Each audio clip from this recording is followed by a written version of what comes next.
اس کے بعد ہی اللہ کہتے ہیں کس کے دل میں خوف اور خشیت ہوگی، انما یخشی اللہ من عبادہ العلماء،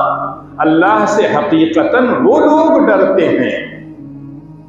جو صاحب علم ہو، جن کو اللہ کی معرفت حاصل ہو، جو لوگ اللہ کی ذات اور صفات کو اچھی طرح سے پہچانتے ہیں۔ کہا جاتا ہے من عرف نفسہ فقد عرف ربہ، اگر کوئی انسان اپنے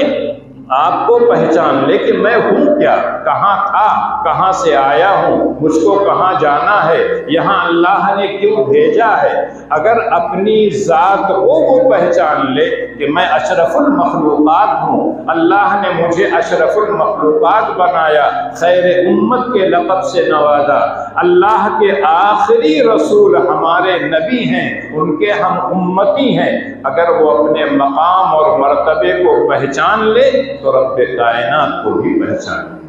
اس سے پتہ چلتا ہے کہ جو علماء ہیں ان کے اندر خشیت ہونی چاہیے،